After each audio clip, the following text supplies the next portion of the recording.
Okay, Chairman, you're on. You can Okay. start. Thanks. I want to welcome everybody to the October 2020 Planning Board meeting. It's been a while since we've met, so would you please join me in the Pledge of Allegiance? Pledge allegiance to the flag of the United States of America and to the republic for which it stands, one nation, under God, indivisible, with liberty and justice for all.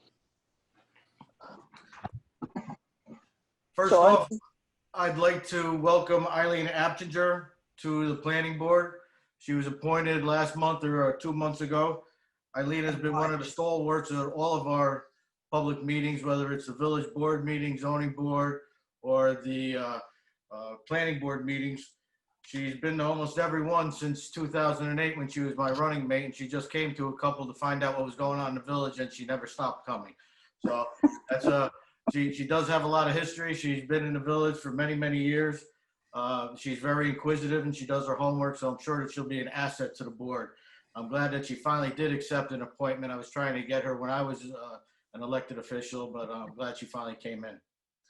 So welcome. Thank you.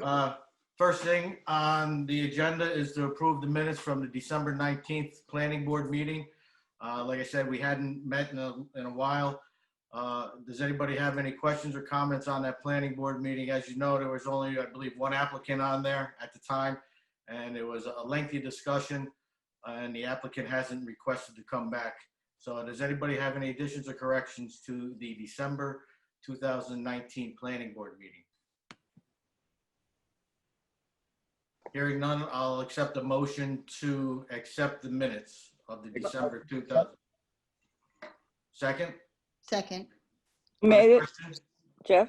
I'm not voting, I presume, because I wasn't there. Yeah, you can abstain. Yeah.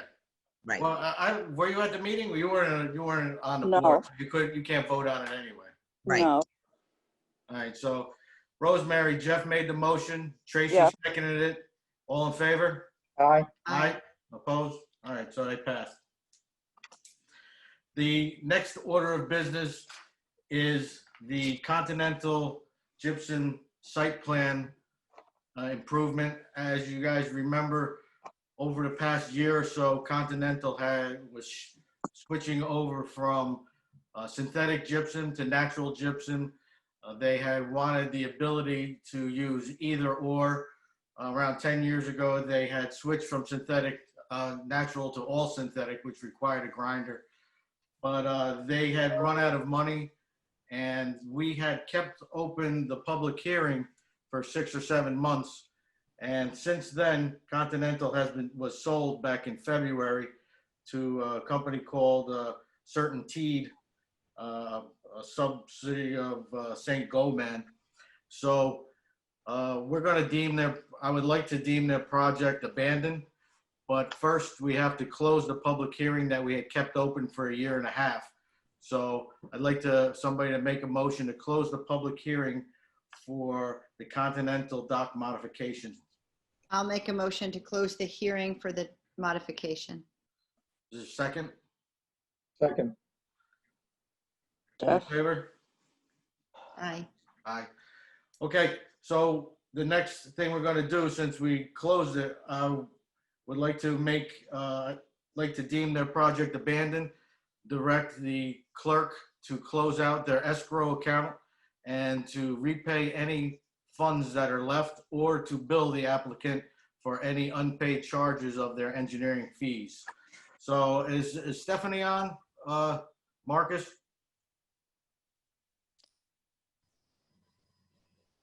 Marcus? Yeah, she's trying to get on right now. She needs 2 minutes. Okay, I just want to see if we need a written authorization in the form of a resolution. I know we can vote on it right now. I just wanted her counsel as to whether we need a written resolution to insert into the file to show that we did close the public hearing and that we are deeming their project abandoned. Yeah, so give me a couple minutes. We can come back to that. Okay, if you don't mind. No problem. You want to move on to the next order of business, or you want to wait for Stephanie for the new business? No, keep moving on. That's fine. Okay, so once she gives us the guidance which way to go, we'll deem it abandoned.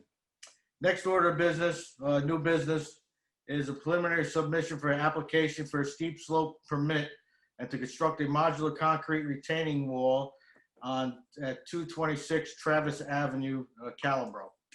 So I know David Garcia is here. Mr. Garcia, I believe you're the engineer for the Calabros. No, I am the attorney. The engineer is Dan Ciancia. Oh, I'm sorry. My mistake. That's okay. Listen, I can be an engineer. And I can be an attorney, so we're even. Okay, so we let's see. I really don't know where to start with this one because the project is so far along, and I understand that you received guidance, non-written guidance from the village to do that type of construction without any real paperwork. So My understanding was that the engineering's. I'm sorry about that. That the engineers had discussed it and that essentially George had approved, the plan for this retaining wall. And that the engineering had been performed and that the engineering as it is adequate. I mean, it's up to code. well, you're in front of us for a steep slopes permit. That's what the application says, steep slopes permit for the installation of the wall. So if everything is approved, then why are you here? That's what I mean. There's obviously something that occurred. Right. Okay. Excuse me. So I would like to try to remediate this Okay. as least painfully as possible. Okay. However, the drawings that we received do not have the original topographical maps to see what the grades were. Our codes go by different grades. Okay. For a 15 to 30%, we have some leeway, but over 30% grade, it's virtually impossible to approve it because you have to prove a serious hardship that you can't use your land. And I don't believe that pertains here. So we really don't know what the original grade was. And I'm sure George looked at these plans. Could you go over how this process actually started? Can the applicant go over how this process actually started and what brought us to this juncture where the project is almost completed with, it doesn't appear any permits? Understood. Brian, are you there? Yeah, Okay, go ahead. Tell Sean, give him a rundown how it came about. all right, so the back part of my property wasn't usable. And, I wanted to be able to use the back part of my property and to raise it up. I didn't want to have to, look at, my neighbor's backyard anymore, and I wanted to build it up. Come on, Sadie, come on.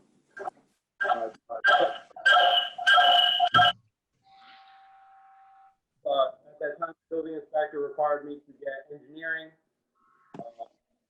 engineering plans, which I submitted to him, and excuse me, a building permit. I can get it for you if you'd like. So I started the wall. I got a course and a half high. I, did it to spec and grade how I was supposed to do it, with the proper drainage, with the proper drainage stone. I invited the building inspector at the time and the village engineer to come to my property for a site meeting, in which we did. And then at that time, George and the building inspector looked over my wall. They looked over my property and said, it's up to code. It's properly, it's properly being built. They don't see anything wrong with it. And they say to continue. And I asked them to come and do that when I first started the wall. When it was at that time, it was easy for me to stop and come to you guys if I had to.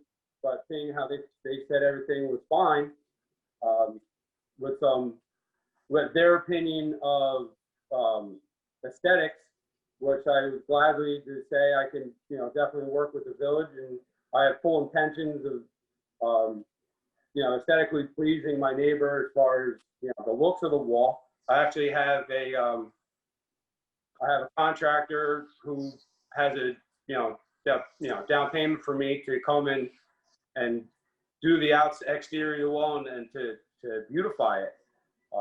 And I was handed well, it wasn't even handed, I was called and I was given a verbal stop work order, which is pretty much a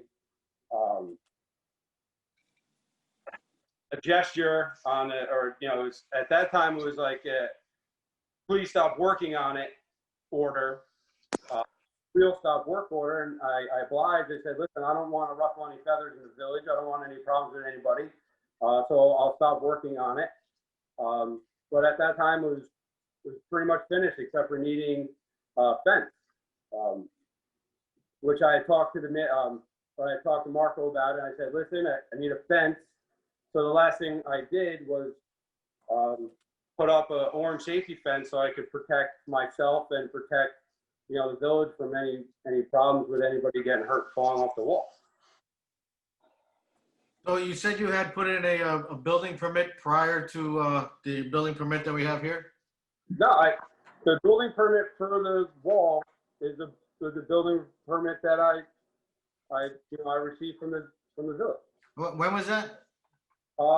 Give me one second. The application we have is dated October 2nd. We might be missing a different application. Yeah, hold on one second.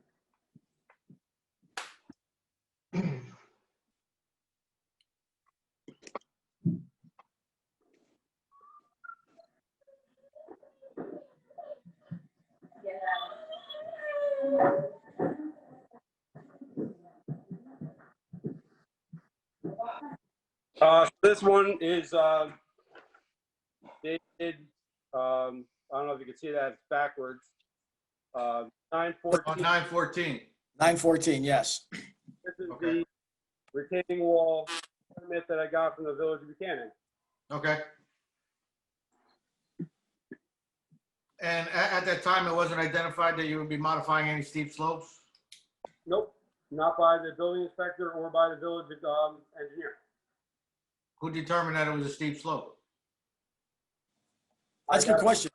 I got a call from the manager. I don't know, to my knowledge of it, I'm not making a steep slope, repairing a steep slope. I'm not putting a structure on it. No, I understand. You're not allowed to modify it based on its grade. You know, if it's below 15%, you can almost do what you want. But when it's above 15%, that's what triggers a permitting process. And over 30%, you're basically not allowed to do nothing. So maybe, George, can you help us out? Were you out there? Were you aware of this? And did you go out and do inspections on behalf of the village? Or So Anthony, at the time, he looked at the plan, he looked at what Dan Ciarci has submitted. He made an interpretation of the code, and he thought that it didn't need to go to planning at that time. Subsequently to that, we checked Dan Ciarci's original plan, and his original plan does have topography, and it does show that the steep slopes appear to us to be over the threshold of, I think it's 500 square feet. So we reached out to Dan and we asked him to take a look at it and see if he agrees that it's over 500 square feet of steep slopes. And we haven't received anything official back. And we asked the applicant, since he was in front of the zoning board last night, since he's doing other modifications to the property. So we asked him to put all his improvements on the plan and to show us the steep slopes and tell us what they were and where we're at. So that's why we asked Dan yesterday to come and shed some light on the steep slopes portion of this. so we don't have any original topography on what the percentage of the grade was? We do. Well, what was the original percentage? To us, the 15 to 30% was over 500 square feet. Okay. So it's still at 15, between 15 and 30, it's not prohibitive. We just have to, have to go through a little bit of a different process. My concern would be if it was over 30%. If we could prove that it wasn't over 30%, then we're okay. And we would have to ask Dan to take a look at his drawing again and see where we're at. Because I'm not sure if I know we were over 15, but I'm not not clear as to if we were over 30. You know, we have the existing topo on there, but we didn't do a slope analysis. So we can break it out into the slope categories. Yeah, because that's where our code is written, percent grades. All right. So, did anybody do any installation inspections to verify the footings are as per the engineer drawings? So, Or is it just somebody gonna verify that it was installed as per the drawings? I so had stopped out there during construction, so I'm familiar with Who's Bill. talking? I'm sorry, Dan CRC. Okay. So George, what other concerns would you have? So going back to that, we asked Brian at the time if Dan was out there, if Dan inspected it, if all the elements of the drainage, because there's gravel behind the wall, there's filter fabric, there's gaps in the wall, if he took a look at that and he's, at the end of this process, he should be certifying that everything was built according to the plan. So. Where did all the fill come from? I have 30 yards of the 1¼ washed stone behind the wall, and then it's the rock that I used behind that between the filter fabric and the 3/4 stone came from my property. So there was no outside material other than the stone that you purchased? Correct. All right, so you gotta hang on to those receipts, because you have to know what was put in there. Because if you can't prove where it came from, somebody's gonna have to certify that it didn't come from Brownsfield. So Yeah, you gotta hang on to all your stuff. They usually have tickets for trips, you know? Sure. Yeah, I held an open ticket, and when I was finished with the project, I was gonna, at the end of the month kind of deal like I do with a lot of my other vendors that I deal with, and I, pay them for them at the end of the project, and I get one breakdown. All right. So George, Yes. where do we go from here? So one of the most contentious issues was the neighbor. The neighbor was complaining about the aesthetics of the wall. So if this is a steep slopes and Dan verifies that it's between 15 and 30%, you go through the steep slopes application. The engineering seems like if Dan's okay with the engineering of the wall is acceptable and he can certify it, the wall would be okay. But then it's up to the board to discuss the aesthetics of the wall as part of a steep slopes application. Well, I would like to include the neighbors who are affected by this for what they want. The pictures that we saw look pretty horrible, actually. I wouldn't want to look at that from my backyard. But we'll have, before we were to do anything with the aesthetics, we'd have to get the input of the neighbors. And then the other part of this is that on the original plan, it didn't show the disturbance of the front of the yard, but that was, according to the conversation I had with the owner, was that, there was a savings, like you just mentioned, taking fill from one part of the property and moving it to the other, and that's why he did the wall to begin with. Is that correct? Yeah. So we would like to show all this, and then he's got an addition going on. So he's got several things going on sort of in pieces all throughout the site. So if we could come back to the next, let's assume that. Well, if I may, why don't we do this? I mean, yes, I'd spoken with Ms. Porteous regarding this issue, and she was hoping to keep them discreet and separate. But I mean, I'll leave that to you guys. How you want to handle it. If you want to combine them, that's fine. I prefer to keep planning issues, and zoning issues. If you That's what Ms. Porteous said. If in order to get a CO, it would be nice to have everything all in one print and have everybody sign off. But I don't want one thing to hold up another thing. It makes the coordination a little difficult. But Okay. when the final CO is written, we should have everything all on one print. Right. So I don't want to wait for any zoning or anything to work on this wall. I'd like to close up this wall. Yes, and we would too, for obvious reasons. Yes. Yeah, we're getting into winter months, and if any other excavation has to be done, you can't do it when there's frost, and then you have to wait until the springtime. Right, exactly. So I don't like rushing things, and I know there's a little bit of a time crunch, and it's really not the planning board's fault that we're under a little bit of a gun here. But I'd like to try to work with you guys as much as possible. Well, we're willing, whatever you guys say. I mean, in terms of aesthetics, my clients, Mr. Calabro is certainly more than open. I mean, he's already spoken to the neighbor, but apparently the neighbor hasn't gotten back to him regarding, what he would like. So to a certain extent, it was kind of left up in the air. Well, there again, the aesthetic value is really not a structural issue. Understood, correct. So the structural issue is what we really should take care of first if the rest of the planning board and the consultants are in agreement. Okay. We like to take care of the stuff that you can do now. Aesthetic value, we could always tie Right. COs to aesthetics. We could put maintenance bonds with the aesthetics, all of that stuff. You might even want to have some kind of insurance rider in case it fails, So that's all something that we could discuss to protect the neighbors, All right, understood. But Then Sean, tell us, what's the next step then?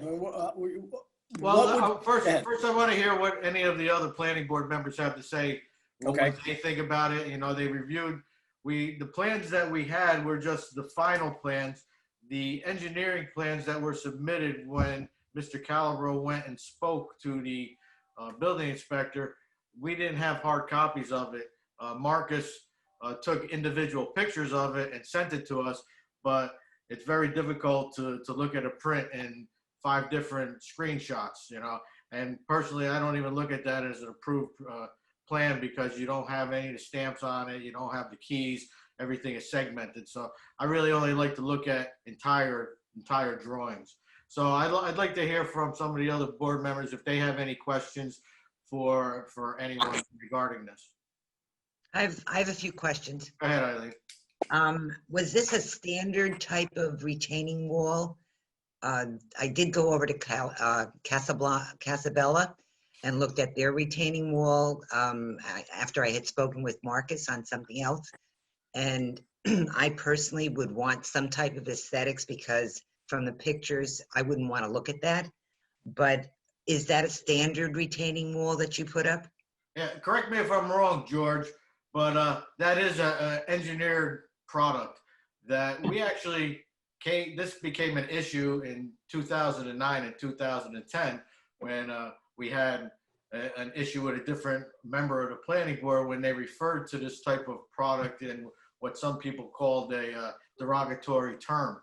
So Yeah. George actually came and brought the documents that use those terms for that type of product. And that type of product is used for that purpose. Correct me if I'm wrong, George. And I see Tim chuckling because I think he might have been involved with that somehow. I don't think so.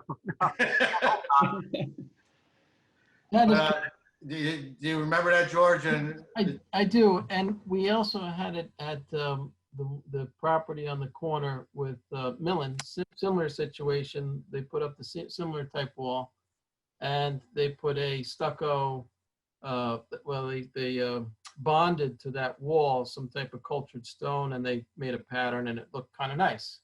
And the board was receptive to that, and it dressed it up because it was on the corner. It was the old Bob's Deli, and it was made of the same material, the same blocks, and that was acceptable. It was aesthetically better than just a plain, what you see now, the plain face block that's gray and white and washed out. So it's Right.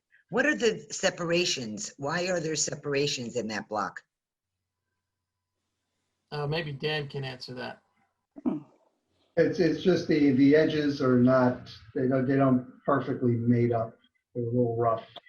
Okay. Bulges, what would cause a bulge? And how is it remedied? You observed the Anybody? bulge out there?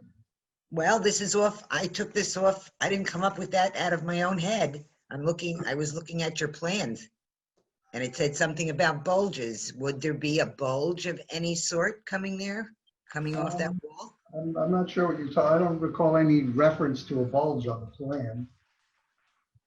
Oh, well, I think what's meant in person, if I'm not mistaken, because I was out there and it's not a perfectly straight wall. It kind of has a little bit of a curve to it. So if you look at it from the top down or from an angle, it does look like it's curved. That's the way the pictures looked, that it was not, it wasn't straight. Yeah, it wasn't I mean, a plane. the accommodation my client made was the neighbor has a shed on their property, Right. which trespasses a good bit onto His Mr. Calabro's property. So that was part of it. And a lot of I forget offhand, but, roughly, I'm just going to measure it here, just bear with me. It's probably about,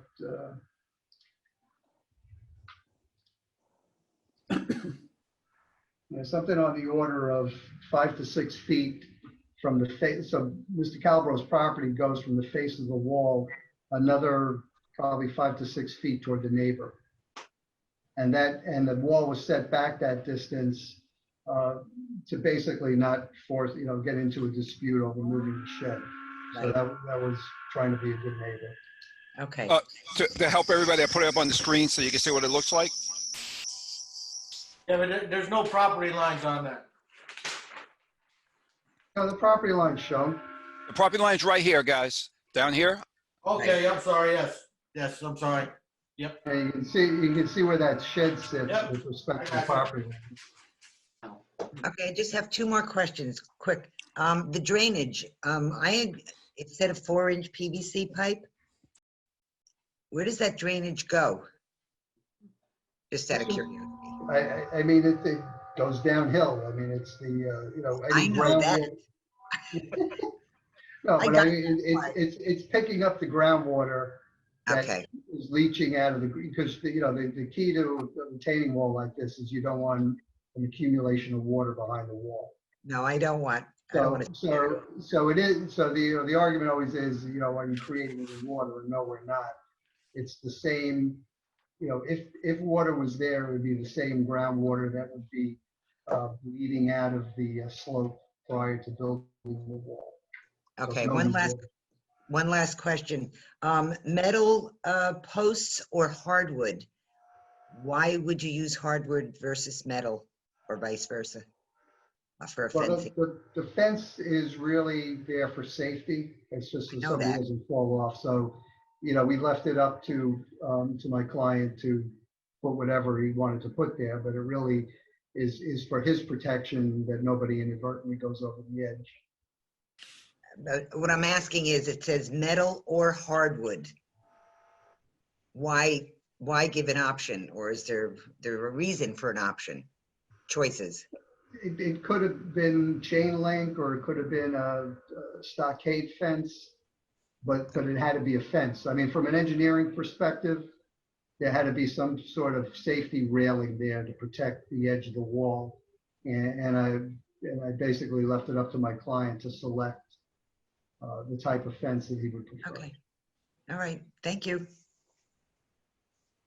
Jeff or Tracy? Yeah, Sean, I just had the same questions about the facade, the look of the wall.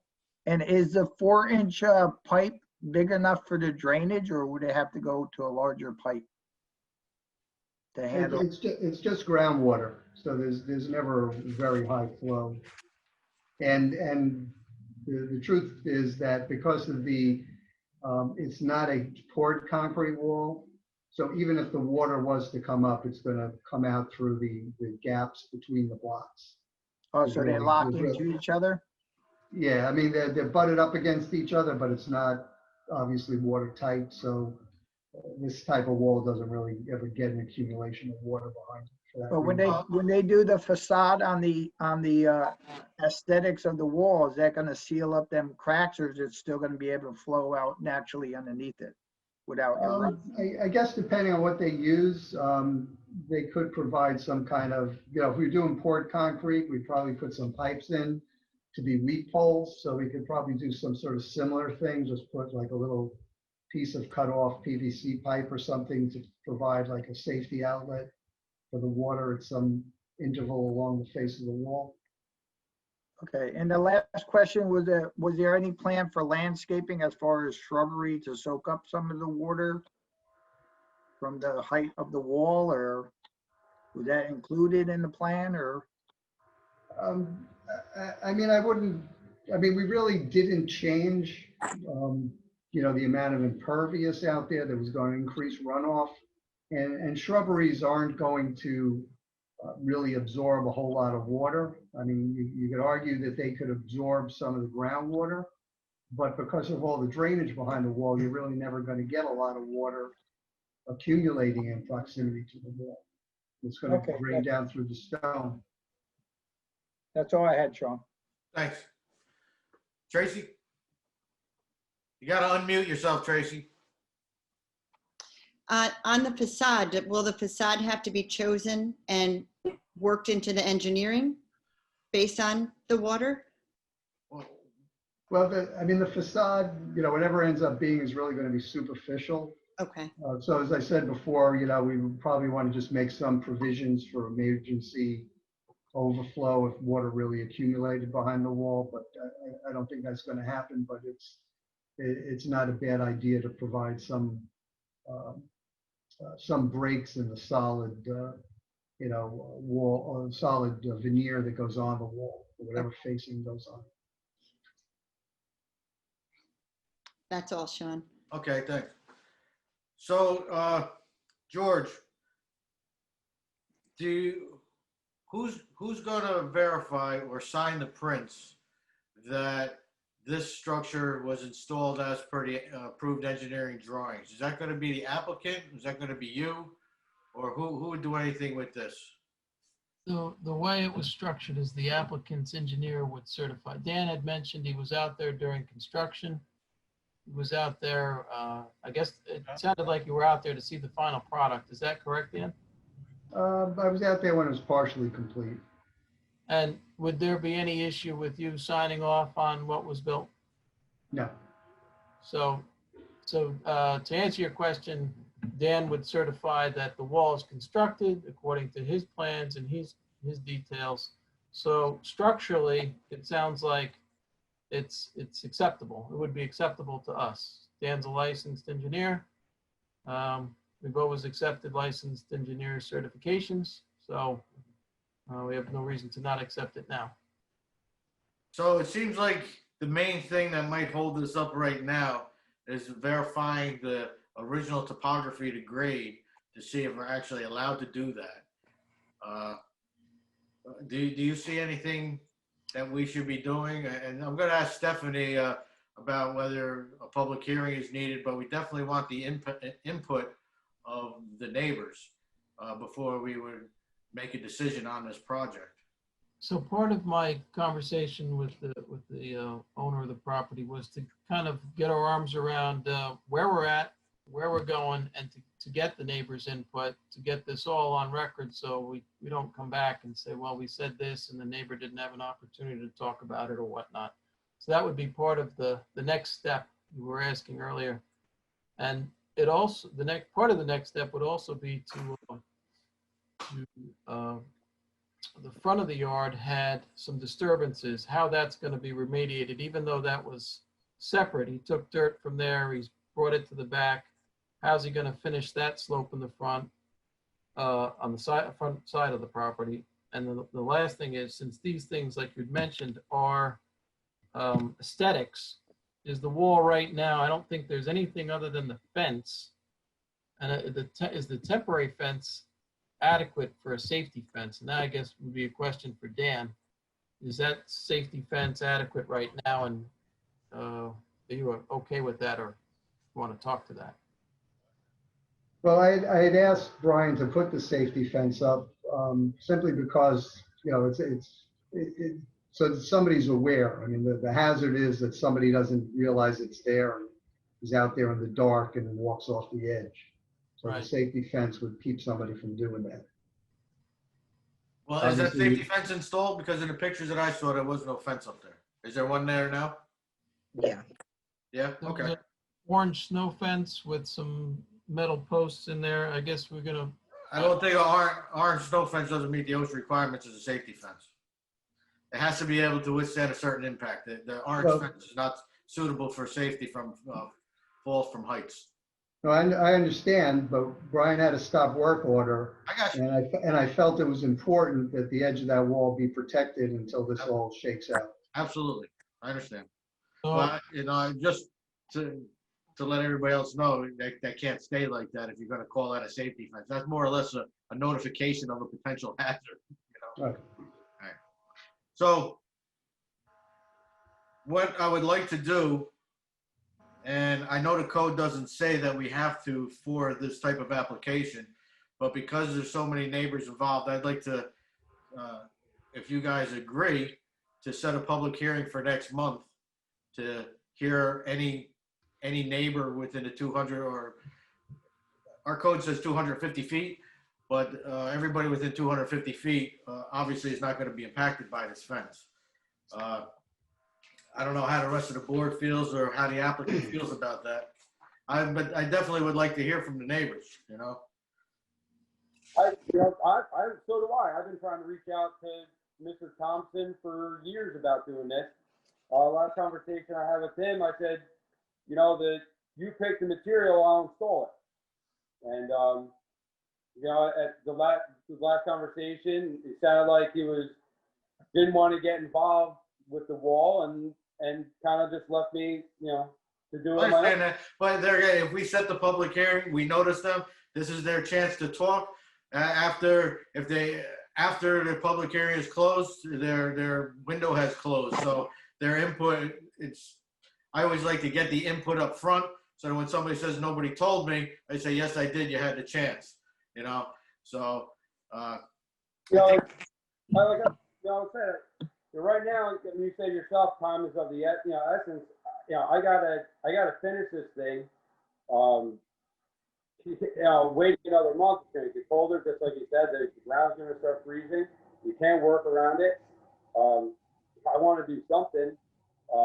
You know, aesthetics. You know, I love it. I think it looks great. But your opinion of what looks good and my opinion about what looks good is two different things. Well, I'm not so worried about the aesthetics of the project right now. What I'd like to get out of the way is anything that will require soil disturbance. So we could say that we're going to do the aesthetics in April or May. We won't get a CO until the entire thing is completed.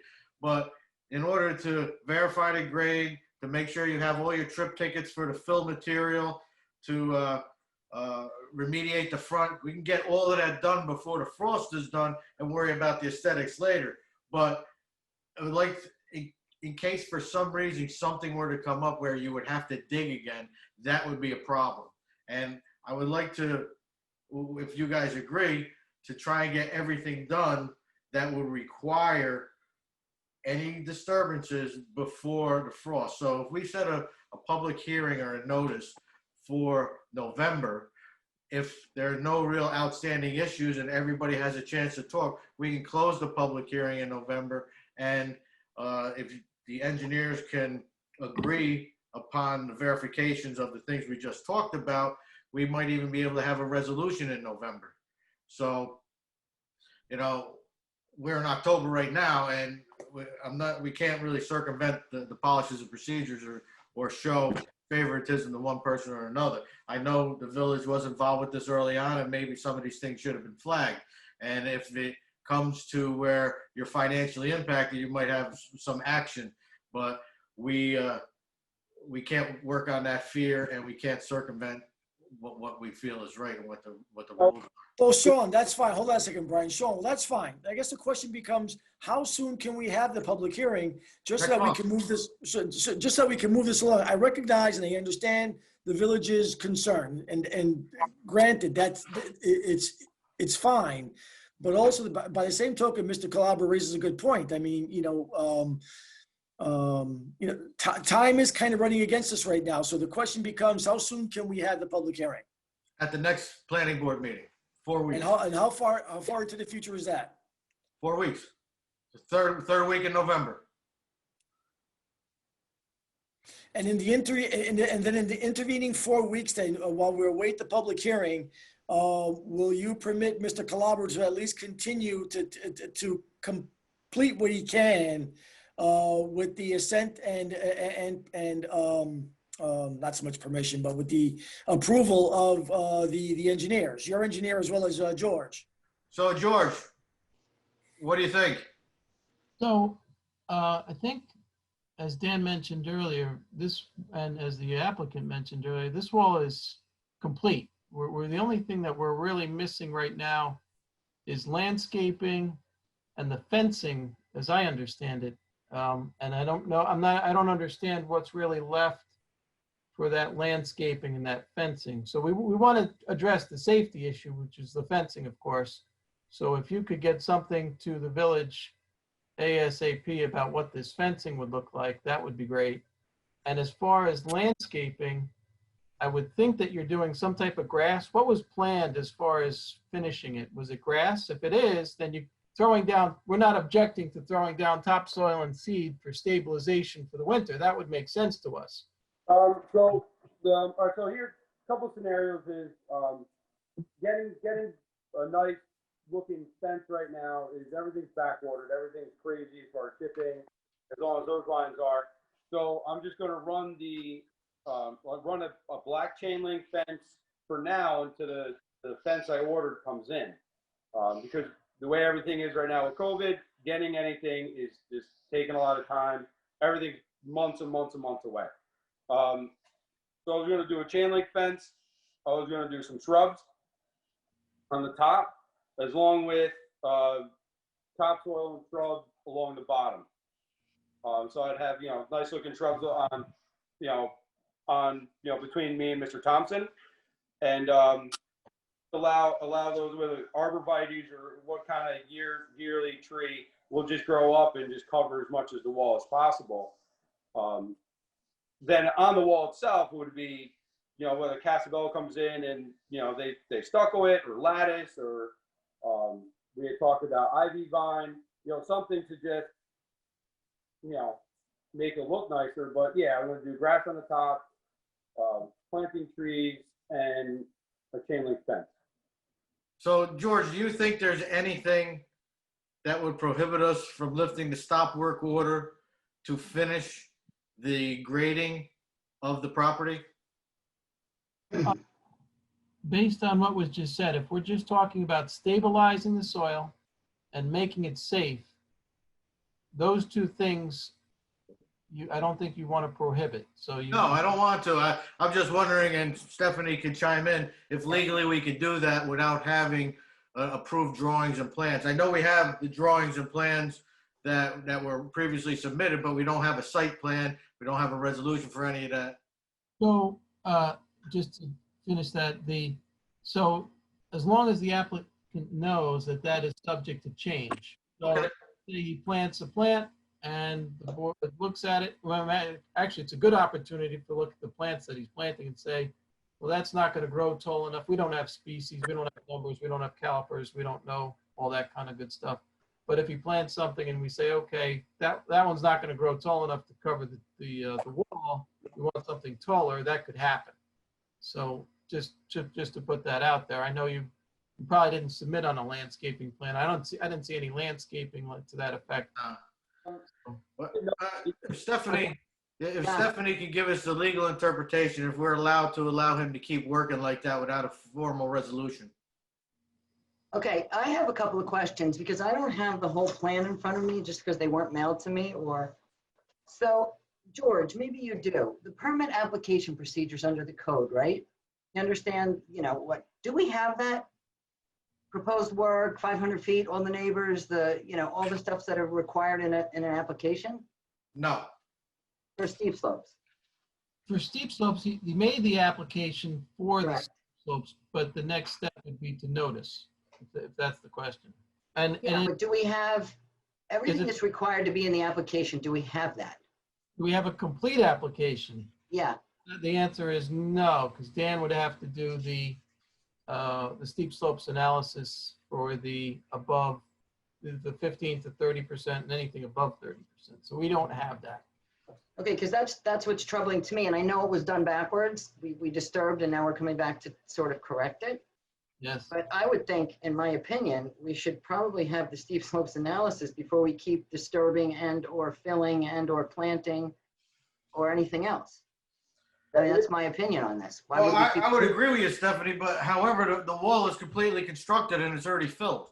Yes, I understand that. You know, But I so, think what we're talking about essentially comes down to erosion control. Do you want to leave the place disturbed? You know, I mean, my client would be doing it at his own peril. It's just planting grass at this point. oh no, it's not just planting grass, No. because if the original topography was greater than 30%, we're not allowed to give it to you. So it's already done. Are you gonna buy it from me? It's done. No, hey, listen, hey, I agree with you 100%, and that's why this stuff was supposed to be done beforehand. You know, That's on you guys. It's not on me. You told me to do. You know, I do everything you guys tell me to do. Voting board, taxes, I do it. I just dish it out. It's done. So let's play nice. I've been playing very nice, especially with only a verbal stop work order, not a legit stop work order. So let's just listen. The wall's built. Let's just figure out how we can easily get through this without making a big giant mess. listen, and that's what I'm trying to do. However, we can't break the law because somebody else who is a village representative didn't have a complete application. And that's why I said, if you're going to incur costs, you definitely have action against the person and organization who allowed you to break the law. But we're not going to continue to break the law because somebody else did. We're going to follow the rules in our code. I'm sorry if you're going to be impacted adversely by it, but we're trying to work with you on this. The village is going to be impacted by it. All right, so how would you like to proceed? Do you want us to lift the Stephanie? Yes. How should we proceed? Apparently, the terms of negotiation are starting to break down here. The terms of negotiations aren't breaking down. Everything is fine. Mr. Calabro. Well, it would seem that he kind of got a little excited and we're trying to help the guy out. But I'm telling you, we're not going to break the law. And if he wants to sue the village, go sue the village. But the planning board is going to follow the rules of procedure. And Okay? nobody's saying He just that said we're he was not. going to sue us, so. I didn't say that. I didn't say I was going to sue anybody.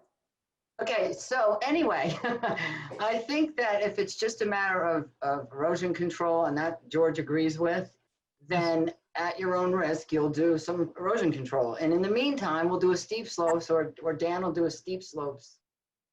He'll take a look at that and report back. We'll notice the neighbors or whoever the code says we have to notice, and we'll have the public hearing By when do you want the steep slope analysis? as soon as possible. Okay, Mr. Ciarcia, how long do you think it would take you to prepare the steep slope analysis? We can get it to the village next week. Okay. So And let me, one last question, Mr. Ciarcia. In your, having seen the property, do you believe that that the slope analysis is going to put or place the property in the excess of the 30%? I don't think so. Okay. So George and Stephanie, if you guys are all right, we'll lift the stop work order and Thank you. go to the way we were originally progressing to allow for the continued stabilization, with the caveat that the applicant and his representatives are aware that based on the analysis and the final completion of the steep slopes permit, some things may change. But I'm hoping, based on the applicant's input, that it will not change. All right. But All right. That's fine. If the rest of the board is okay with this, and if our consultants are okay with this, I don't have a problem with it. Okay. All right. So, Well, how do you feel about it, George and Stephanie? I'm okay with that. I'm okay with it. The right. applicant has been very cooperative in trying to, remedy any kind of issues and get along with his neighbors. So I'm okay. All right. Sean, can I And make we'll one also, clarification? Sean? we'll also notice a public hearing though, too. Sean, can I make a What do you say, clarification? You had something, David? Yeah, I'm reading from the legislative intent of the steep slopes law Yeah. right now. And it talks about modifying slopes between 15 and 30%. And then it says, and in exceptional cases involving grades of 30% or greater, in which compelling circumstances have been clearly demonstrated, including that no other reasonable use of the site, lot or parcel is possible without disturbance to the steep slope area. So in certain exceptional cases, you can allow disturbance of greater than 30%. I agree with you. The house has been there for a while. The applicant has not shown that there's a compelling reason that he couldn't use his land. The previous wanted to owners were clarify that. using the land for many years. Yeah, I'm not disagreeing with you, Sean. That caveat was put in there, if I'm not mistaken, so we didn't legislate away a person's right to their land. Right. So when Yeah, the lots correct. were made up, the steep slopes law wasn't in place. The steep slopes law came into place around 2010, 2011. And we wanted to make sure that we didn't legislate away somebody's proper use of their land. So we put that caveat in there, and Yes. you know, and Yep. that's why that's there. Yep, I agree. So do we need a written order, Stephanie or George, to lift the stop work order to allow for continued stabilization of the site? Okay, well, you're gonna schedule a public hearing, right, as well? Yeah, but we still want to allow him to finish the work that he was doing in the front, and even to put up a fence for safety purposes, because a yellow fence, little orange fence, is going to protect somebody from an 8-foot fall. I would like to jump in on that and ask the applicant, what other disturbance is he doing in the front to, Right. in that area? Are you shaping? It's on the, so on the side, there was 2 big tree stumps. And so as I removed the tree stumps out of the way, side of my property, it's not in the front of my property. It's on the side, but the question is, how are you finishing that? Are you just filling in the slope and shaping it up and smoothing it out? Is that the idea? Is that the intent? A landscaping wall with, shrubs and stuff. I don't want my property to look like a hillbilly lives here, I'm sure I can think of a better term. I want my property to look nice, and I like to beautify it, and I think the town deserves to have properties that look really nice. This house has been here for a long time, and I've been doing a lot of work. This house is run down. This house had a tree that fell down in a property, went across the street, and the owner didn't care. He left it. So I've been cleaning up as much as I can afford to do, because I want the town to have beautiful landscape houses and everything. And, it affects all my neighbors. My neighbors want me to have a nice yard, and my yard affects their yard because it helps the value of our homes. No, I understand all that, but what I'm asking is, what right now are you going to do? Are you done with your final grade? Are you digging deeper, or you're shaping more up, or you're moving more earth? Where in your mind are you at with moving dirt around? I'm close. It just, when I was given the verbal stop work order, I stopped. I didn't want to, I don't want to have problems with the building. No, I understand that. Are you 50% done with where you think you're at, or Okay, I'm done. I just want to straighten things out and, be able to put let's say, more walls, but I'll do like a landscaping wall, something that, is low key, and I can put, whatever kind of plants my wife wants me to put on there. I think more real soil disturbance or removal. Right, exactly. I think the answer to the question is that there's not going to be any more. It was just, the issue was to remove those stumps and get those trees out of there. all right, now how would you stabilize that for the winter? Or are you trying to finish that before the winter as well? What is the plan? What is the intent of that? We don't understand that. That wasn't part of the plan. I guess that's my question. We don't know what's going on there, what the final grades are or anything. Oh, with the where I ripped the stumps out, I'm just about, I'm pretty much done with that. I just got to, strike a line and, whatever is within code for me to do. Like I said, I could do a 2-foot landscaping wall, and I can just finish it off with shrubs and plants and stuff. All right, so is that going to be shown on a plan? We don't want a 2-foot wall to turn into a taller one or end up somewhere else. Is there a way we could get that Mr. Ciarcia said he was going to send a plan. Can we show that on the plan and show the final page of that so we know where we're at with that as well when he submits? More of a laser Well, design. Is that well, what- hold on one second, Brian. I guess the question really is, I mean, I think when I hear Mr. Calabro, when we spoke about this, really all he was doing was just removing those stumps and getting those trees out of there. I don't think that that there's going to be any intensive change in at least where those stumps were. So I'm not sure. I think there was more than stumps removed. There was a lot of rock that was on the left-hand side of the house where the backhoe is right now. He had said he had moved material from the front to the back, so that changes the grading of the property. You know, it's those kind of things that we just wanted to make sure we weren't creating another issue. Generally, we like to have all the walls, retaining walls, and the heights of the walls put on the prints because there are certain heights that we are prohibited. You know, so I know we're all of these drawings and plans should have been put together beforehand. I know that there was an issue with that, and that's why we're trying to rectify it. Okay. That's why George is asking you that, because if he says today I'm going to put a 2-foot wall, the next thing you know you got a 5-foot wall or 6-foot wall. You know, we'd like to have specifications. Understood. So why don't we do this?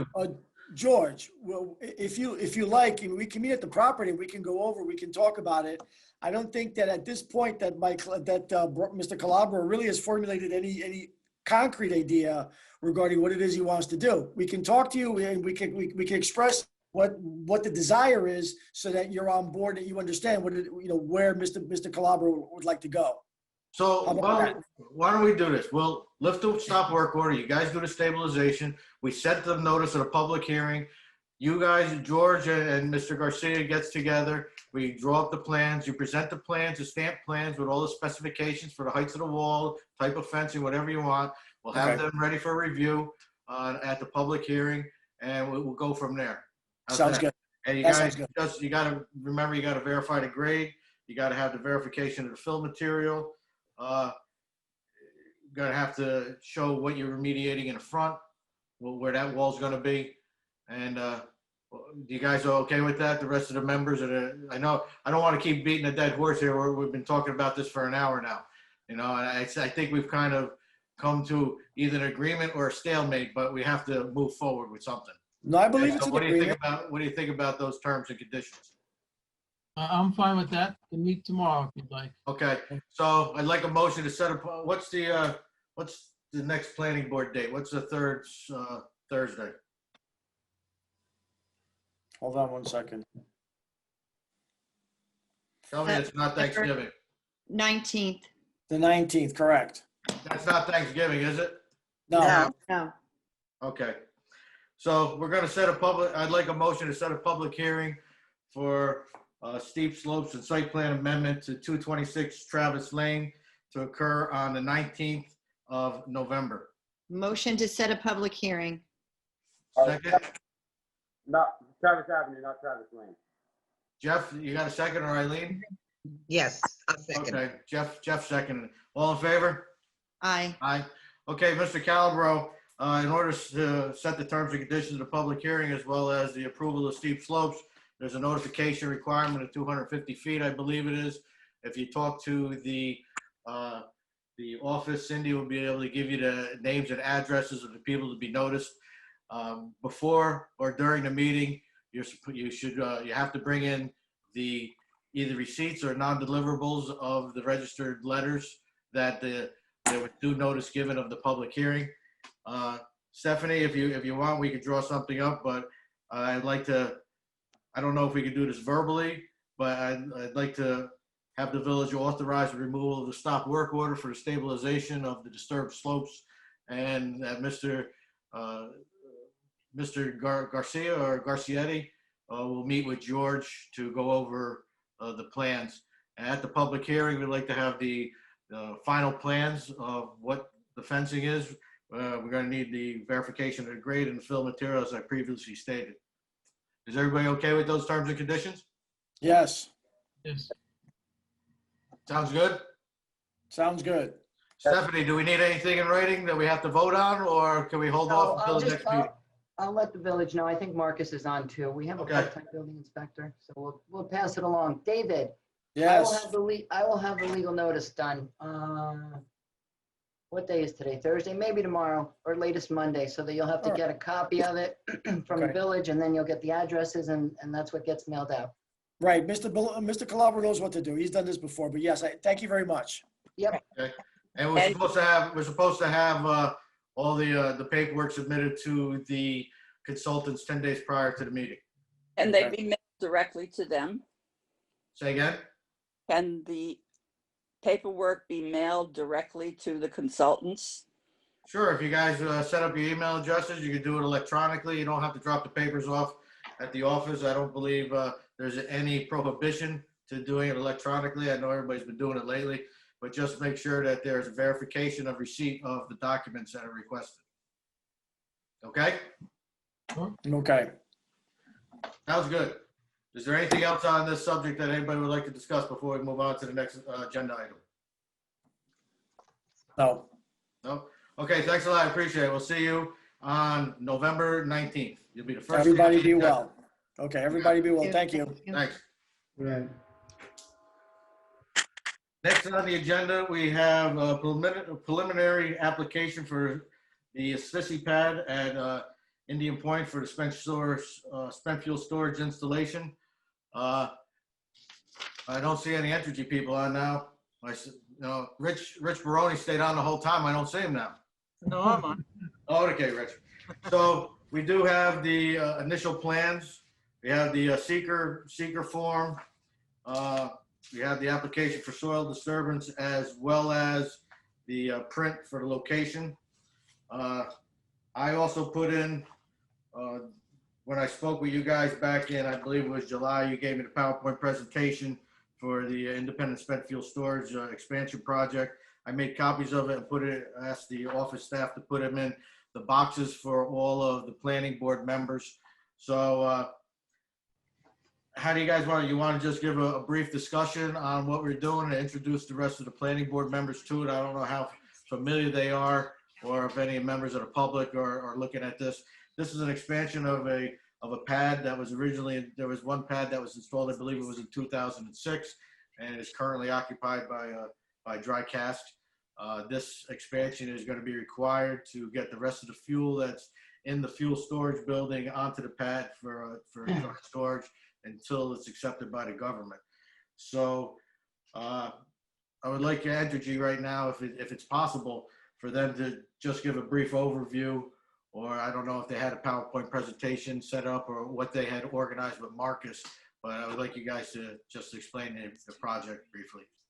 Yeah, thanks, Sean. If Marcus could put up the presentation that we sent, then we can go through that.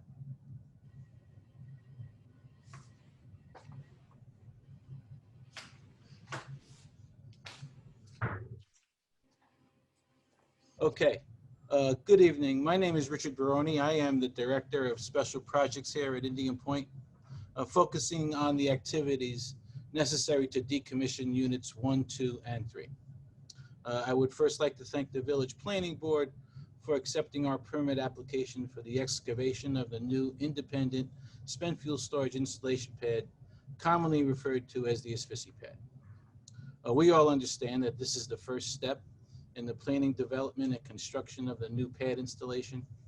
We plan on returning to the Planning Board in November, where we will finalize our application with the necessary design drawings that will facilitate the building and construction of the new pad. I'll briefly discuss the original and existing asphyxie status noted on slides 3 and 4. Ted Gato, our project manager for this task, will discuss the location of the new pad expansion and construction highlights noted on slides 5, 6, and 7. And Tim Cronin, one of our engineers on this project, will discuss the environmental impacts and stormwater management on slides 8 and 9. Following this presentation, we'll entertain any and all questions the planning board may have. With that said, let's turn to the next slide, please.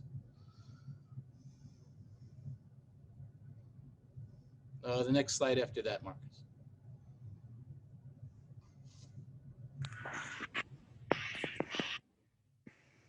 Okay, Indian Point is seeking to expand the asphyxie to store all of the spent fuel assemblies from both units 2 and 3. Note that there are 6 casks right now on the existing pad that house Unit 1 fuel. The current IPEC asphyxie is a single pad configuration with a 75 cask capacity, located within the existing protected area on the northernmost border of the site.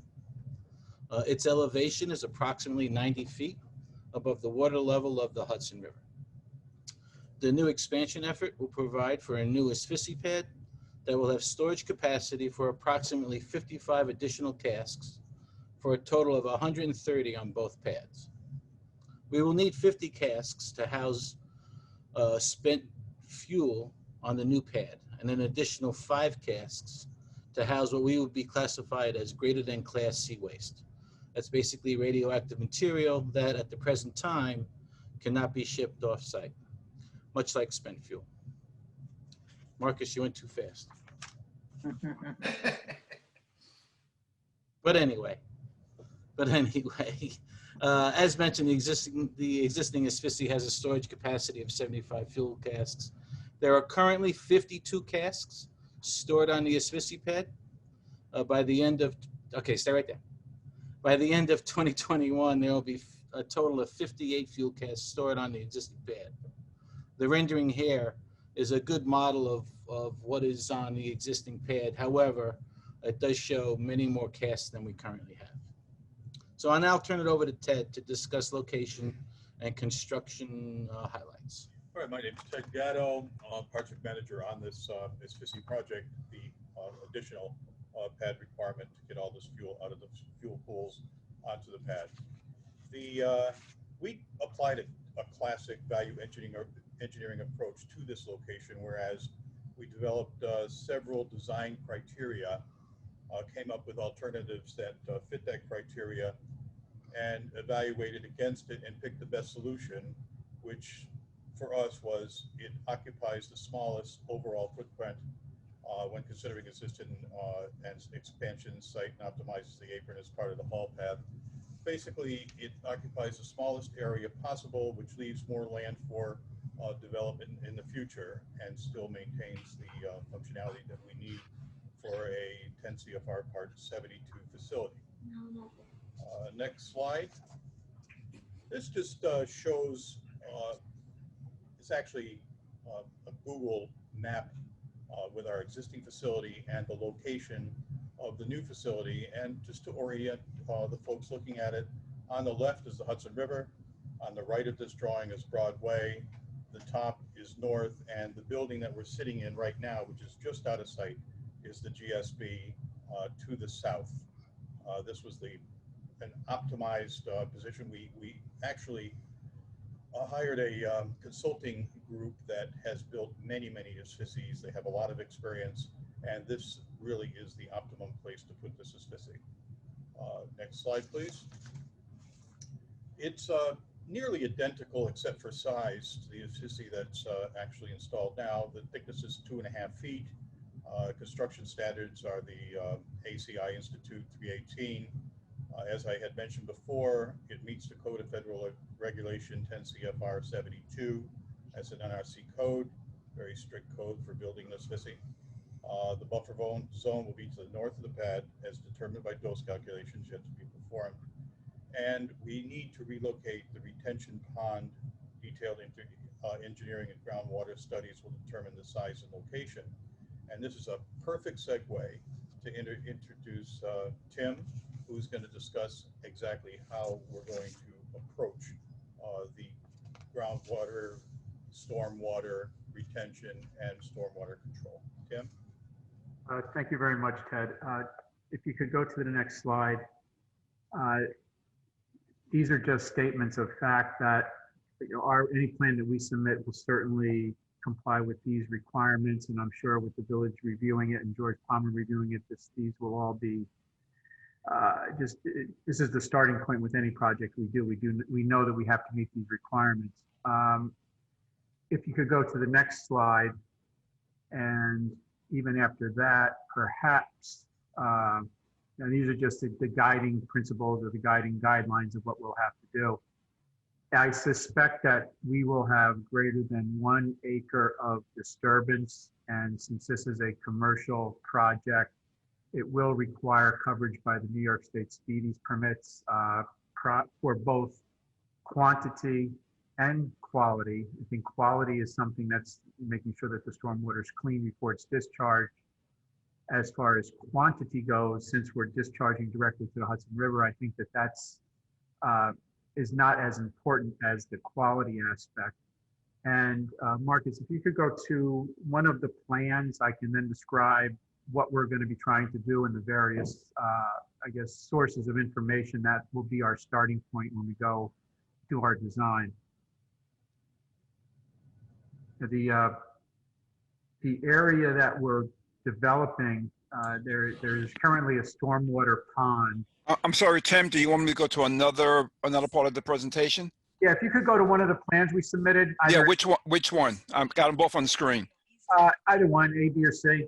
I mean, they're all pretty, they're fairly all descriptive. I can talk on either of those. Is this okay? I don't see it yet. Hold on a second.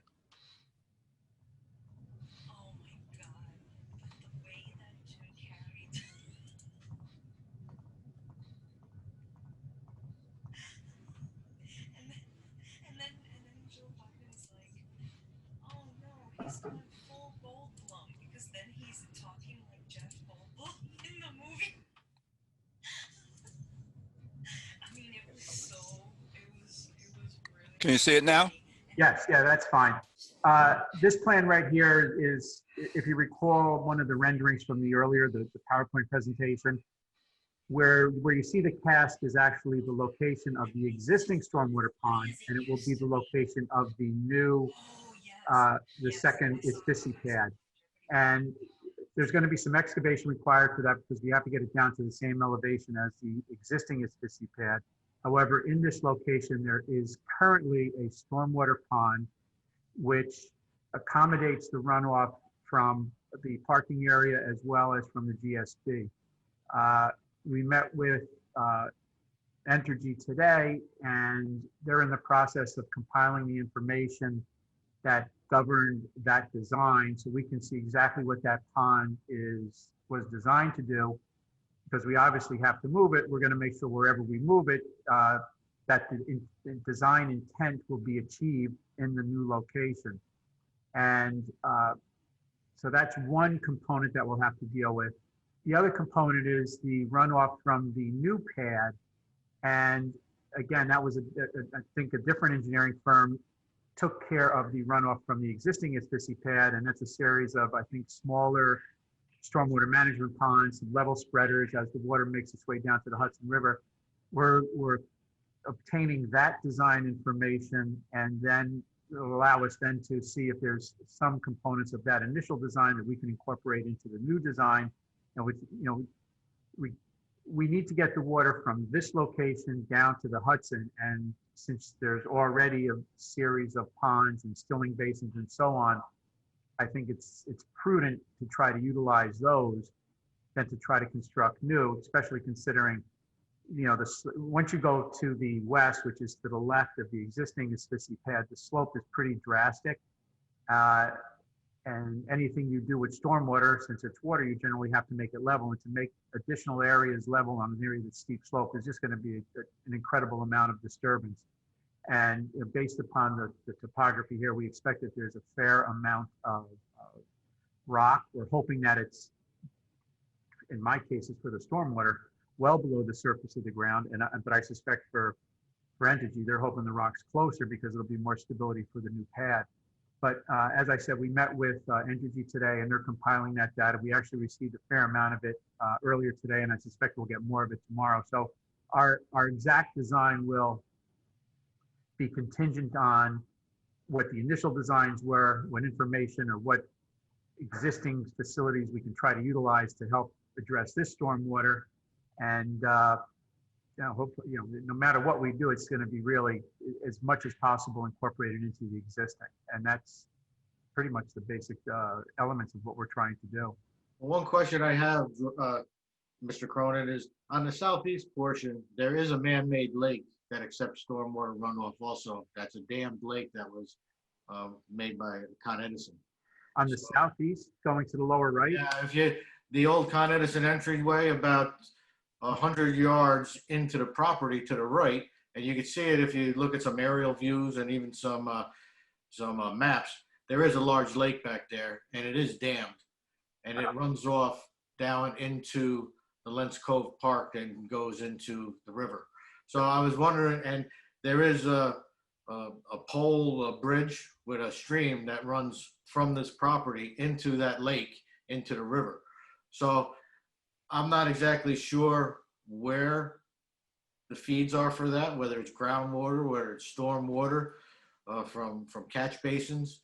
But there are other, I don't want to say other options, but there are other areas that would have to be safeguarded to ensure that any runoff wouldn't go untreated into the river through an alternate path, which is not shown on the drawings.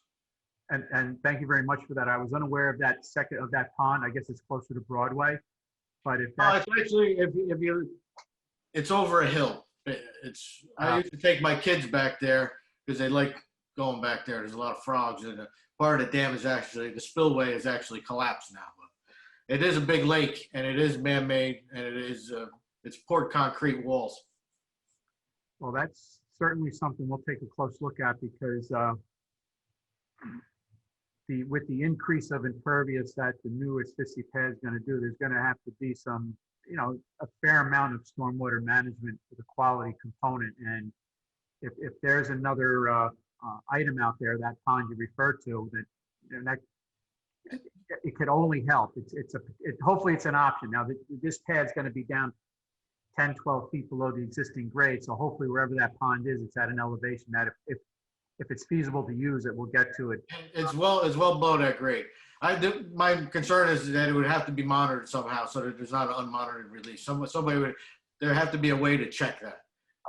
Or to verify where its flow is coming from, verify, I don't know. I'm sure you don't want parking lot runoff. The new laws don't allow for parking lot runoff anymore from cars into storm drains. So it has to be something to look at when the final plans are given us for sure. The runoff from parking lots has to be treated prior to being. Yeah, it's different now. Yeah. Probably not when that lake was installed. I'm sure it was put in there by Con Edison when they built it. But a lot of people don't know that it's there and that it's a damp lake. No, and that's certainly something we'll take a close look at. And I'd like it at some point early on, with the village's consent and Entergy's consent, is to meet out there with George and just, we can go through some of our thoughts and, how we propose to address the increase in runoff. And, we'll hammer some ideas around, batter some ideas around. Hopefully we'll come up with a pretty good direction that would satisfy the village and, allow us to move forward with our design. Next. That's it, Sean. And if people are asking, well, why did you pick this location? It's because at the end of the day, this will be the only protected area in the entire property. It's going to be surrounded by a fence that's going to be secured, its own security system, its own radiation monitoring, and its own diesel. Classically, it's called fuel on pad protected. All right, that's what it'll be. Hopefully, we're looking at a schedule that'll get all the fuel to both pads by May of 2024, which is pretty fast. And then we'll finish it up with additional permits for the security piece, like I just mentioned. And then that'll be the remaining protected area on the entire property. So keeping the existing pad, or keeping the expansion pad as close to the new pad, to the existing pad, is a big advantage to just limiting the footprint of the protected area for the entire site. And maximizing the available development. Correct. And that's all we have pending questions. Okay, one of the questions that I had received from, I don't even remember who it was that asked me that. There's not an application for a site plan amendment, it's just an application for excavation. Do the consultants or the attorney feel that this would be classified as a site plan amendment instead of just a basic excavation? If you want to say something, David, you got on mute. Unmute, Dave. Okay, did it. Thank you. Thank you, Sean. I think it would be, a site plan approval would be required, actually, a site plan amendment approval. And if that's the case, if that's true, then we don't need a permit for excavation. How about George? George and Stephanie, what do they think? I agree with that we need a site plan amendment. We need an application for amendment to the site plan. And I wasn't really sure why we didn't, that wasn't what we received. I agree as well. The reason why I didn't question it earlier is because I thought this was just because I know that George had authorized the core bores and some preliminary site work, and I thought this was just going to be one part of a site plan amendment. I don't. What's Entergy think, Rich? Are they planning on putting in another application, or are they going to do? Generally, we don't like to do projects piecemeal. We'd like to have the whole project put together before we do the approvals for things. What's Entergy's opinion on this, or do they contend that it does not require a site plan amendment? To me, the next step, talking to the engineers here, was to submit a building permit come the November planning board meeting. Okay. So there's going to be another application other than just the soil and excavation. It's going to be a building permit with and a site plan amendment. Absolutely. Okay. Absolutely. Our intent here was to get the ball rolling tonight. Okay. Right? And then follow up in November with the building permit piece. Okay, so I know Entergy had submitted a environmental assessment form. David, are you going to be reviewing that, or is I will review that, but circling back to the site plan issue, generally, to the best of my knowledge, the village doesn't require an excavation permit. It's just an unneeded step in getting site plan approval. Yeah, that's why I was a little confused on that. It's not just digging a hole, it's a whole process. So I didn't know whether Entergy is looking to have a partial approval to just start doing site work. As a matter of fact, this sort of constitutes segmentation under seeker. Yes. Yep. Yeah, and that's what I'm trying to get clarified to get my arms around, because we're really not supposed to segment it under seeker. If I'm Right. not. Correct. So what? It's all part of one action. Yeah, and I had asked Entergy to come to us to start the ball rolling, to start the process going, so that the consultants could start to look at this stuff, so you could start looking at the seeker, so George could start looking at some preliminary plans, so we didn't end up with a big a bow wave when you can't sit there and start excavating in January or February. So I wanted the process to start going so we can get more accustomed to it and you can start working on it. That makes a lot of sense. The intent for tonight. So how does Entergy feel about that stance? Well, yeah, Sean, that was the intent for tonight. Okay. Get the ball rolling. We agree. Okay, I don't think we have enough information to set a public hearing, or do you want to set a public hearing? We can keep it open, but what's the next step you believe, George? They would have to, as mentioned earlier, submit an application for the building permit with a set of plans. Okay. I'm not sure if they're gonna have a SWEP ready with drainage calculations and whatnot, but at least we'll have enough for a discussion about, maybe Tim will have looked at it more closely, and he'll have some ideas of where the drainage is going and how he's going to address that. And if you could look at the assessment form and give any feedback to Entergy prior to the next meeting, if we can do. Sure, absolutely. I have never really liked not doing things in real time. It has always somewhat bothered me that we get handed papers at the meeting to review when we haven't had a chance to review it and then make comments on. It never really seemed fair to the applicant to be handing them stuff at the meeting that they have to respond to. So if at all possible, if we could do this in real time, doing things over the computer so we can go back and forth and not have to pass hard copies, I think that's the way we should operate going forward. Just to help out the applicants, no matter who they are. I always like real-time things. And if you guys could just CC all of the planning board members on it so they have a chance to review it prior to the meeting so that they can ask questions also. Do you guys have a problem with that, George or Stephanie or David or Entergy? That sounds fine to me.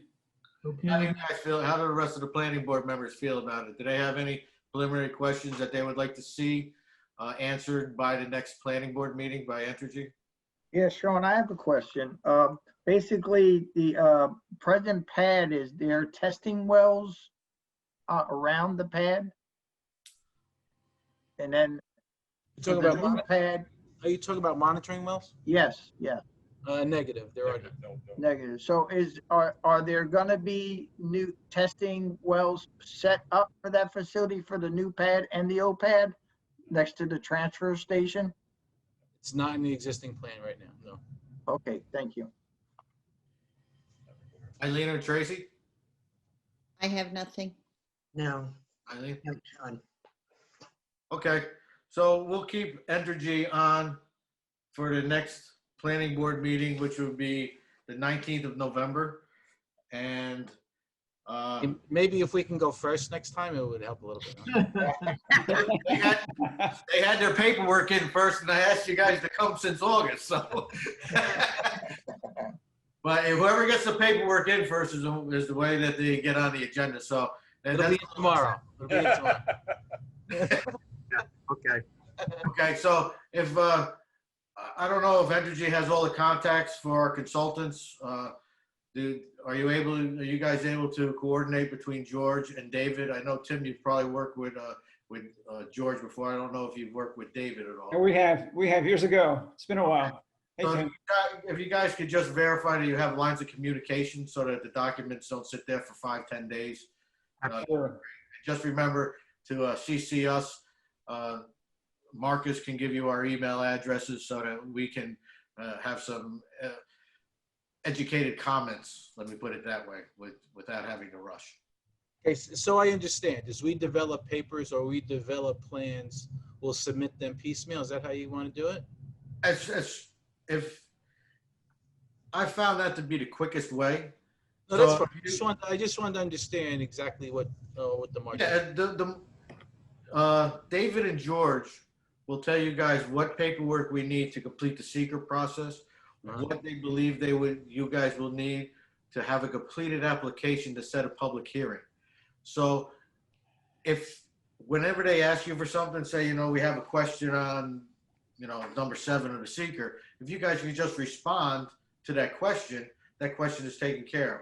What has been done in the past is we've waited 30 days to get a completed response, and then you have to wait another 30 days for comments. So if you guys want to do it that way, we can do it that way. But when the questions come, it's easier to answer the questions as soon as they come instead of having to wait. If you guys have a different method that you think would be more expeditious, I'm all open. No, we would prefer the approach you're talking about. We have a whole team here, you know that. So yeah, the whole team will get put together. When questions come up, we'll respond as quickly as we can. As long as David and George can do that too. They don't have as many resources as you guys. So you David and George, you're all right with that? Yeah, we'll manage. How about you, George? Yeah, I'm good. Okay. Yep. I was talking for George as well. So does anybody else have any questions, or does everybody believe we have a good course of action for the applicant? Yes. Everybody's in agreement? I think so, yeah. Can I clarify one thing? Yes, what? Are we in agreement that they're going to submit an application for amended site plan? That's correct. That's coming right away, like not 3 months from now, correct? Well, they can submit it when they want to submit it, but they can't get a building permit without an amended site plan and a request for a building permit. Okay, just wanted to clarify so everybody's on the same page. But Entergy, you're on the same page with that, right, Rich? That's correct. Okay. Thank you. If there's nothing else for Entergy, as soon as they get the paperwork in, they could be number 1. I remember that. Okay.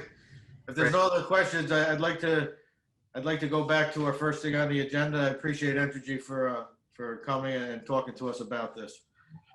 Okay. Thanks, Sean. Thanks, guys. Welcome. Thank you. Take care. Bye now. Stephanie, we were Yes. asking you, or in the first part of our meeting, we were deeming Continental's project abandoned. And the question that I had, since we didn't have a resolution or any formal document to vote on, is it how, what do you think we should do? Was our motion to deem them abandoned good enough to abandon the project and close out their escrow? Or do we need something else? Well, I just have a quick question. You're deeming them abandoned because they haven't submitted anything in quite a long time? Well, there's two reasons. One, Continental is no longer Continental. It's a different company. Two, they haven't, if you remember, one of the caveats of keeping the public hearing open was that they were going to have correspondence with us requesting that we keep the public hearing open, or we were going to deem it abandoned. The last information that we had was that they were trying to get funding, and from the time that they were trying to get funding, the company was sold, and we haven't had any other correspondence. So we closed the public hearing. I don't know if you were on when we closed it, as we No, had I wasn't. we had previously continued it each time at their Yep. request, and the last request we got from them was probably about a year ago. So I don't think we have any reason to assume that they're going to proceed with their project. So I think the law says we can deem it abandoned after 3 months. I don't know. Yep. So you closed the public hearing? I closed the public, yes, we closed the public hearing. That was the first thing that we did. Okay, so you can deem it abandoned, and Rosemary will let them know, right, Rosemary? Yeah, well, what Sean is asking, is there any formal letter? I think Rosemary could just draft it and I'll sign Yeah. it and Yeah. say, as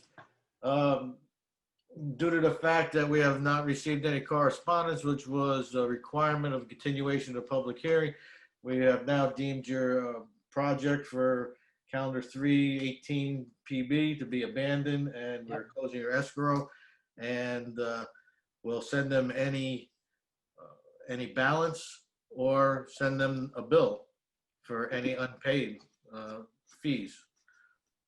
I totally agree. I mean, I think we've done them in the past. I could look if I've drafted one, but what Sean just said is perfect.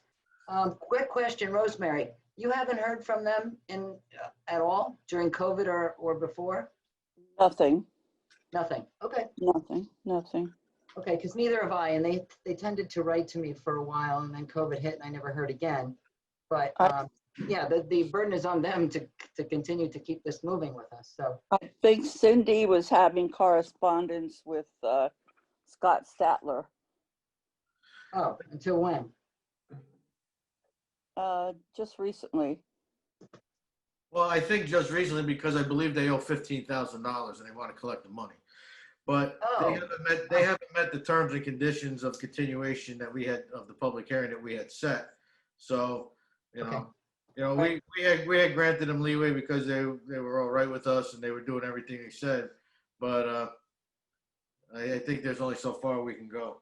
The other thing is, I know that we had granted approval for them to do certain modifications on the dock, and I believe we allowed them to do something, and I don't, do you remember what it was, George? Yes, it was, they had a time limit to put some pilings in. Oh, that's right. Had a time frame so that the fish don't get disturbed, the bats don't get disturbed, and They had to do it before October. That's what it was. And we said, you guys could go drive the piles and then come back to us and we'll finish the project. correct. I think if Rosemary, or I know we have a new building inspector, maybe we could pull the file and see where that stands and just close out anything, or we just have to look and see where it stands. But if they want to come to us, they're going to have to start the process over again. How do the rest of the board members feel about that? I You guys in agree. agreement? I would agree. Okay, good. All right, so Rosemary, you want to just draft a letter, and we'll tell Cindy to send a letter and close out the escrow. How's that? Right. Okay, Rosemary, you gonna talk to Cindy about it tomorrow, or you want me to do it? You can do it.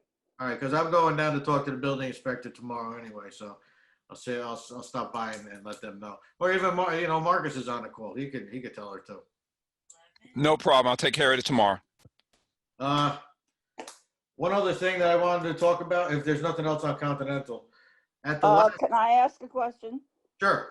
Were we supposed to notify them before we had this meeting to tell him that we were deeming the project abandoned? No, they were supposed to notify us and request that we keep the public hearing open.